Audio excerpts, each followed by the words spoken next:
कालू कौवा रानू चिड़िया के घर आके बोलता है। रानू, तुमने 6 महीने से इस घर का भाड़ा नहीं दिया है। हर महीने में आके खाली हाथ ही लौट रहा हूँ। अब ऐसा कितने दिन चलेगा? तुम खुद ही बताओ। तभी रानू चिड़िया बोलती है। कालू भाई, आप तो जानते ही हो मेरी तबीयत कुछ महीनों से बहुत खराब है। मैं काम पे भी रोज नहीं जा पा रही हूँ। आप मुझ पे दया करें, मुझे कुछ वक्त का मोहलत दे दीजिए। मैं जैसे भी करके आपकी पाई पाई चुका दूंगी। कालू कौवा बहुत ही मतलबी और लालची था। वो दूसरों को दुखी देख के खुद खुश होता था और वो हमेशा अपना ही फायदा सोचता था। फिर कालू कौवा बोलता है। रानू, मुझे देख के नहीं लगता कि तुम्हारी हालत कभी भी आगे सुधरेगी। मेरे पास तुम्हारे लिए एक सुझाव है। तुम्हारी बेटी टोनी मुझे बहुत पसंद है। अगर तुम हमारी शादी के लिए राजी हो जाती हो तो मैं ये घर का भाड़ा तुम्हें माफ कर दूंगा और ये घर भी तुम्हारे नाम कर दूंगा। फिर तुम यहाँ आराम से रह सकती हो। तुम्हें घर का भाड़ा भी नहीं देना पड़ेगा। कालू की बात सुन के रानू कालू से बोलती है। कालू भाई, आप कैसे बात कर रहे हो?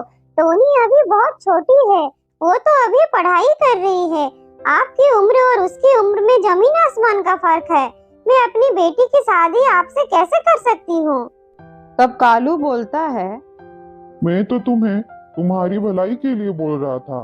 शादी के बाद टोनी को मैं रानी बना के रखता, पर लगता है तुम उसको अपनी तरह नौकरानी बनाना चाहती हो। अब वो भी दूसरों के घर में जाके काम करेगी। आजकल तो भलाई का जमाना ही नहीं रहा। किसी का अच्छा करने जाओ तो उसको कील चुभ जाती है। ठीक है रानू, तुम्हारी मर्जी, पर एक बार मेरे प्रस्ताव के बारे में सोचना। मैं इस बार तो जा रहा हूँ, पर अगली बार आऊंगा तो पैसा रेडी रखना, नहीं तो इस घर से निकलने के लिए रेडी रहना।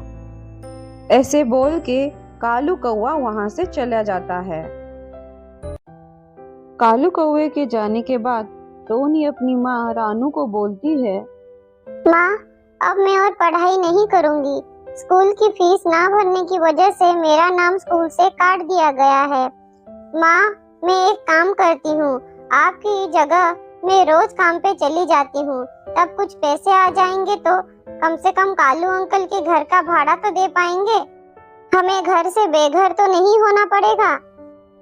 पर माँ, पैसों का जुगाड़ नहीं हो पाया तो क्या आप मेरी शादी कालू अंकल से करवा दोगे? टोनी की बात सुन के रानू चिड़िया बोलती है। टोनी, मैंने तुम्हें इसलिए पढ़ाया लिखाया नहीं है कि तुम दूसरों के घर में जाके काम करो। मैं जब तक जिंदा हूँ, मैं जैसे भी करके तुम्हें पालूंगी। तुम टेंशन मत लो। और कालू से तुम्हारी शादी तो मैं कभी नहीं करवाऊंगी। तभी अचानक से रानू को माँ की दी हुई पोटली याद आती है, जो उसकी माँ मरने से पहले रानू को देके गई थी। तभी रानू तुरंत जाती है और वो पोटली लेके आती है और टोनी को बोलती है। ये मेरी माँ मरने से पहले मुझे देके गई थी और बोली थी जब बहुत पैसों की तंगी होगी तभी जाके ये पोटली खोलना और इसको इस्तेमाल करना। आज वो दिन आ गया है तो हमें इसे खोल के देखना चाहिए कि माँ इसमें क्या देके गई है और ये हमारे क्या काम आ सकता है। ऐसे बोल के रानू चिड़िया वो पोटली खोल देती है। पोटली के अंदर बीज देख के रानू और टोनी दोनों आश्चर्य हो जाते हैं। फिर टोनी अपनी माँ रानू को बोलती है। माँ, ये तो किसी फल के बीज लगते हैं। ये हमारे किस काम आएंगे? हम इनका क्या करेंगे माँ? तब रानू चिड़िया बोलती है। अगर माँ मरने से पहले मुझे ये बीज देके गई है तो जरूर इस बीज में कोई बात होगी। चलो टोनी, हम इस बीजों को अपने खेत पे बो देते हैं, फिर देखते हैं क्या होता है आगे। क्या पता कुछ अच्छा हो जाए हमारे लिए। बीजों को बोने के अलावा उनके पास कोई दूसरा विकल्प भी नहीं था। रानू चिड़िया और टोनी चिड़िया मिलके बीजों को अपने खेतों में बो देते हैं। उनको ऐसा करता हुआ कालू कौवा दूर से पेड़ में बैठ के उनको देख रहा था और मन ही मन कालू सोच रहा था, ये बुड़बक माँ बेटी क्या कर रहे हैं? ऐसे बीज बोने से क्या हो जाएगा? 1 महीने में थोड़ी ना फल आ जाएंगे इनसे। ये माँ बेटी कुछ भी कर लें, मेरे मकान का भाड़ा तो ये दे नहीं पाएंगे और फाइनली रानू को मेरा प्रस्ताव स्वीकार ही करना पड़ेगा। और मेरी शादी टोनी के साथ करने के सिवा रानू के पास कोई दूसरा उपाय नहीं होगा। और एक बार अगर मेरी शादी टोनी से हो गई तो इस रानू को भी मैं घर से निकाल फेंकूंगा और दूसरा ग्राहक देख के वो घर भाड़े पे दे दूंगा। हा हा हा हा। कालू नाम है मेरा, कालू। मेरा नाम की तरह मेरा दिल भी काला है। हा हा हा हा। मुझे कोई जानता नहीं है, बिना फायदा का तो मैं कुछ काम ही नहीं करता। मुझसे बड़ा कोई कमीना और मतलबी लालची इस दुनिया में पैदा ही नहीं हुआ है। इसीलिए तो आज मेरे पास इतना पैसा है। ऐसे सोच के कालू वहां से चले जाता है। अगले दिन जब रानू और टोनी अपने खेत पे जाते हैं, वहां का नजारा देख के उन दोनों का तो होश ही उड़ जाता है। कल वो जो बीज बो के गए थे, उनमें से आम के पेड़ उग के उनमें पके हुए आम आ गए थे। उन दोनों को अपनी आंखों पे ही भरोसा नहीं हो रहा था। पर बाद में रानू को सब समझ में आ जाता है। फिर रानू चिड़िया टोनी को बोलती है, मेरी माँ ने जो बीज मुझे दिए थे, ये कोई मामूली बीज नहीं थे, ये तो जादुई बीज थे। इसलिए मेरी माँ बोली थी कि खराब वक्त में इनको इस्तेमाल करना, जबकि हालात खराब हो और पैसों की तंगी हो। माँ की बातों का मतलब मुझे आज समझ आया। तुम एक काम करो टोनी, इन पके हुए आम को लेके बाजार में बेच दो। आम को बेच के जो पैसा मिलेगा, उस पैसे को जोड़ जोड़ के हम कालू का घर का भाड़ा दे सकते हैं। ऐसे ही माँ बेटी बात कर रहे होते हैं। इधर कालू भी ये सब देख के सोचने लग जाता है, अरे ये क्या हुआ? कल ही इन्होंने बीज बोए और आज ही आम का फल हो के पक भी गए। इसमें तो कुछ जबर घोटाला है भाई। अगर ये आम बाजार में बिक गए तो फिर तो इनके पास पैसा आ जाएगा। वैसे में ये लोग तो घर का भाड़ा भी दे देंगे, तब टोनी के साथ शादी का सपना तो मेरा धरा का धरा रह जाएगा। नहीं नहीं नहीं, ऐसा नहीं हो सकता। मुझे इनका कुछ उपाय निकालना पड़ेगा ताकि ये घर का भाड़ा ना दे सके और टोनी की शादी मेरे से कर दे। इधर कालू कुछ उपाय निकालने के लिए तांत्रिक बाबा के पास जाता है। कालू तांत्रिक बाबा को बोलता है, बाबा जी, मेरी मदद कीजिए, मैं बहुत मुसीबत में हूँ। मैं बहुत आस लेके आपके पास आया हूँ, मेरी मदद कीजिए, मेरी मुसीबत दूर कीजिए। मेरे घर को माँ और बेटी मिलके कब्जा करके रखे हुए हैं।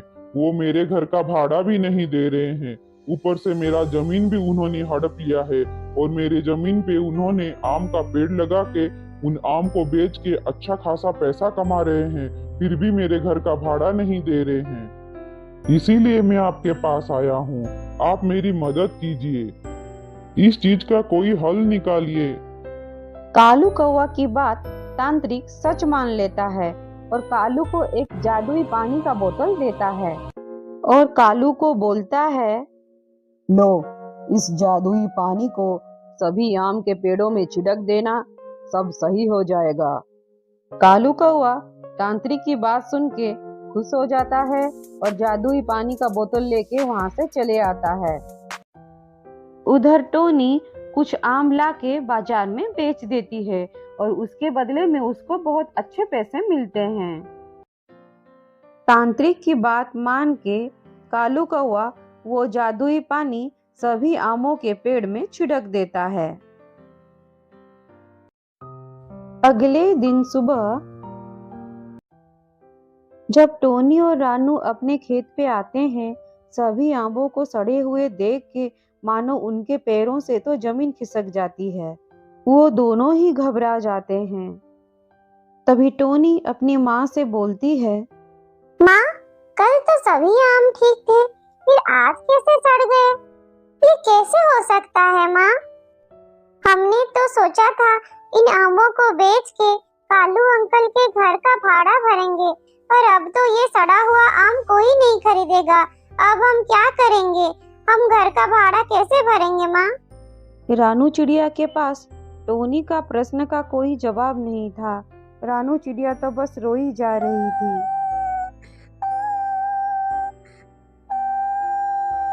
रानू को ऐसा रोता हुआ देख के कालू कौवा तो बहुत मजे ले रहा था। फिर अपने मन को शांत करके रानू चिड़िया टोनी को बोलती है, अब हम क्या कर सकते हैं टोनी? जो हुआ सो हुआ। तुम एक काम करो, ये सड़े हुए आमों को लेके बाजार में चली जाओ। हो सकता है कि कुछ बिक जाए। ये सभी आम बाहर से सड़े हुए हैं, पर अंदर से ये स्वादिष्ट और रसीले हैं। हो सकता है कोई खरीद ले। और टोनी भी अपनी माँ की बात मान लेती है। टोनी अपनी माँ की बात मान के सड़े आम लेके बेचने जाती है, पर दुकानदार खरीदने से मना कर देता है। मायूस होकर टोनी खाली हाथ जब घर लौट रही होती है, पेड़ के नीचे एक पंछी पड़ा हुआ देख के टोनी उसके पास जाती है और बोलती है, आप कौन हो? आपको क्या हुआ है? क्या मैं आपकी कोई मदद कर सकती हूँ? वो पंछी वही तांत्रिक था जिसके पास कालू कौवा कल गया था। टोनी की बात सुन के तांत्रिक बोलता है, कमजोरी के कारण मैं गिर गया हूँ, मुझे कुछ भोजन ला दो। तांत्रिक की बात सुन के टोनी तुरंत जाती है और कुछ खाने के लिए लाती है। तांत्रिक उसे खा के सुस्त महसूस करता है और टोनी को बोलता है, आज तो मैं पड़े पड़े भूख से मर ही जाता, पर तुमने मेरी जान बचाई, बहुत बहुत शुक्रिया। पर तुम इतनी दुखी क्यों लग रही हो? क्या हुआ? मुझे बताओ, हो सकता है मैं तुम्हारे कोई काम आ जाऊं। फिर टोनी तांत्रिक को हर एक बात बताती है। टोनी की बात सुन के तांत्रिक जान जाता है कि कालू कौवा ने उसे झूठ बोला था। फिर तांत्रिक टोनी को भी एक जादुई पानी का बोतल देता है और बोलता है, अपने आम के पेड़ों में ये जादुई पानी छिड़क देना। टोनी जादुई पानी को अपने आम के पेड़ों के ऊपर छिड़क देती है। अगले दिन सुबह जब टोनी और रानू अपने खेत पे आके देखते हैं कि उनके सभी आम सोने के आम में बदल गए हैं, उनकी तो आंख फटी की फटी रह जाती है।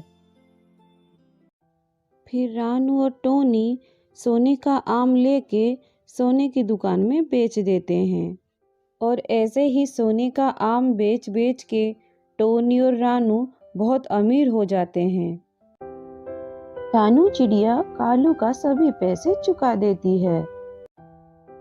उन सोने के आमों को बेच के रानू और टोनी अपने लिए एक सुंदर सा घर बनाते हैं और वहाँ माँ और बेटी खुशी खुशी रहते हैं।